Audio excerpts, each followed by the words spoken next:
Hello and welcome back to Realistic Fishkeeping. This is the second episode in the series about how to set up your own aquarium or fish tank. The last episode is all about the initial setup, things that you can do on day one or week one. Over the last week, the beneficial bacteria within the tank will have begun to colonize, but it's still going to take a few more weeks before it's fully developed. So it's been 7 days, and this is where we are now. Some of the guppy grass has become dislodged, but that's fine. It'll do no harm for now. You may be able to see 1 or 2 snails in the tank. These must have arrived with the plants. These are often known as pest snails, due to their ability to rapidly overpopulate the tank. In low numbers, however, they can benefit the tank in many ways, mainly by keeping the algae down and eating leftover food that the fish might have missed. Anyway, I've turned the filter off just to tidy up the tank. I'm to add some new wood and new plants. And of course, a couple of fish. For this section, I'll talk less and just let you watch this sped up version of me doing some tidy and moving rocks and making the tank look a bit nicer.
Before we add the fish to the tank, or even go out to buy them, we want to test the water to ensure that we're not adding the fish into a toxic environment. There are 2 main types of tests: liquid tests and dip strips. Liquid tests tend to be more precise, but dip strips are much quicker and easier. At this stage, as there's no fish in the tank, I believe the dip strip is sufficient, because it will give a general reading and show any issues instantly. Dip the strip directly into the water for 1 to 2 seconds. Remove it, then read after the relevant times. My top tip with these is to take a photograph of them when the tests have matured. For example, with these strips, it states that some of the test results will be ready after 15 seconds, and the rest will be ready at 60 seconds. So until you get used to reading the test strips quickly, take a photo at 15 seconds and then again at 60 seconds. The reason I suggest this is because the tests over mature, meaning the colours keep getting stronger or darker, giving a false reading beyond these times. Follow the instructions and times to your specific brand, as they're all different. So you can see on the bottle, these strips take readings to nitrite, nitrate, chlorine, total hardness, carbonate, and pH. I have separate tests that measure ammonia, and different brands do have their own selection of individual tests. Last week we spoke about ammonia, nitrite, and nitrate. So if you need to know about these, go back to the last video and skip to the end. I was tempted to delve into the explanations of pH, carbonate, and total hardness at this point. However, I'm conscious that this is a lot of information to take in at this stage, so I'll leave the explanations for those three things for another video. The main things to look for at this point is that the nitrate and the nitrite are as close to white as possible. If it's too pink, or really any pink at all, I would delay putting any fish in at this point until it comes down. So let's assume that everything's okay. You've been to the fish shop. They've been very helpful. They've given some advice about what fish to get. You've got 2 or 3 fish. Now you've got them in a plastic bag. This is how to correctly acclimate your fish so that they slowly get used to our fish tank water. We need to do this because there might be differences between the fish tank water and the pet shop's water. And we don't want to shock the fish. So by slowly adding some of our water, gets the fish used to the water that they'll be living in your fish tank. So first we need to float the bag.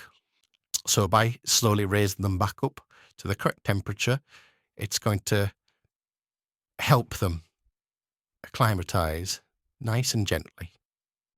Next, we want to add some of our tank water to the bag. Around 50% of what is already in there. We want to then wait 15 minutes and do the same again, adding another 50% from the aquarium to the bag.